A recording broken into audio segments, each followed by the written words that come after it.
Most people don't fail financially because they're careless or lazy. They fail because the system quietly trains them to make decisions that feel smart in the moment but expensive over time. No alarms go off, no dramatic mistakes happen. Life just gets more expensive, little by little, until one day you look around and wonder how you're earning more than ever but still feel stuck. This isn't about bad luck, it's about invisible traps. One of the most common is lifestyle creep. This is what happens when every raise, bonus, or new job quietly becomes permission to spend more. At first, it feels like progress. You upgrade your apartment. You eat out more. You stop checking prices as closely. None of it feels reckless. It feels earned. But here's the problem.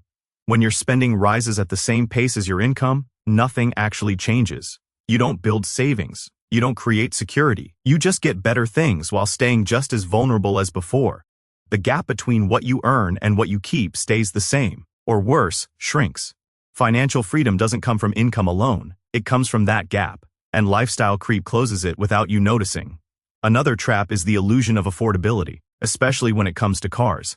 Monthly payments are designed to distract you from total cost. You're shown a newer car with better features and told the payment will be lower than what you have now. It sounds like a win, but what's really happening is the loan gets longer, the interest piles up, and any remaining debt from your old car rolls into the new one. You're not upgrading. You're resetting the clock, again and again. Always paying, never owning. Meanwhile, someone who bought a reliable car once and kept it is driving payment-free while you're still stuck sending money out every month. Ownership creates freedom. Payments create dependency. Credit cards operate on a similar illusion. The minimum payment feels safe, manageable, harmless. You tell yourself you're being responsible by paying on time, but most of that payment isn't reducing your debt. It's feeding interest. The balance barely moves while years pass.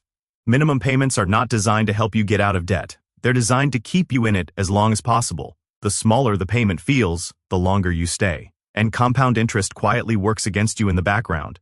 Then there's housing. Many people assume that if the bank approves them for a certain amount, that amount must be reasonable. But banks don't calculate comfort. They calculate risk. They approve the maximum you can technically pay, not the amount that allows you to live a balanced life. When you buy at the edge of what you're approved for, every unexpected expense becomes a crisis.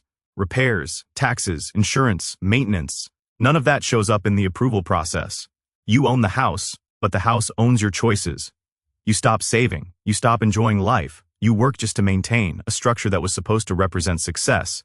That's not security, that's pressure. Some traps wear the disguise of responsibility. Whole life insurance is often sold as protection plus investment. It sounds smart, grown-up, safe. But the reality is that much of your money disappears into fees and commissions before it ever starts growing.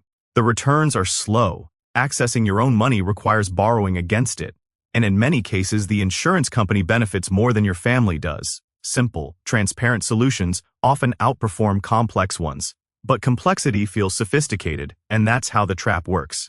Convenience is another silent drain. Delivery fees, subscriptions, premium upgrades, express shipping, each one is small enough to ignore, but together they quietly drain thousands every year. You're not paying for value. You're paying to avoid minor discomforts repeatedly. Convenience isn't bad, but when it becomes the default instead of the exception, it eats your future in small, forgettable transactions. Social pressure adds fuel to all of this. Keeping up appearances pushes people to spend money they don't have to impress people who aren't paying attention. Clothes, dinners, vacations, gadgets, all financed through debt so life looks good from the outside. The truth is, everyone is struggling quietly. The appearance of success is often borrowed, and paying interest to maintain an image is one of the most expensive mistakes you can make. Then there's the emergency illusion. Living without savings works perfectly, until it doesn't. People assume nothing will break, nothing will go wrong, nothing unexpected will happen.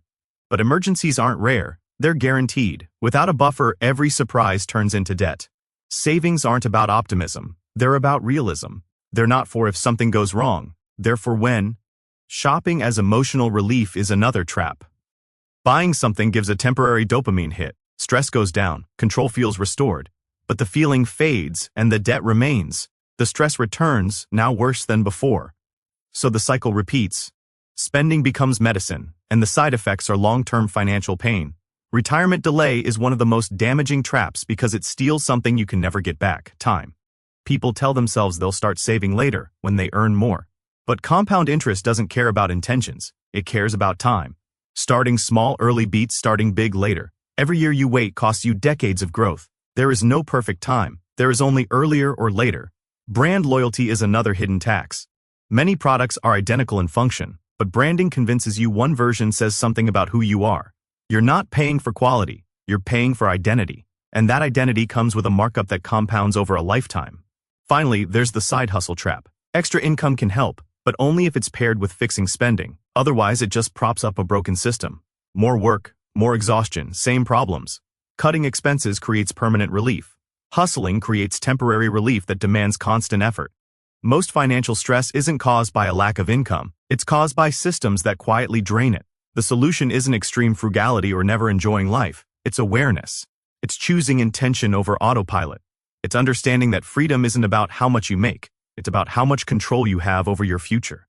Once you see the traps, you can step around them. And that's when progress actually begins.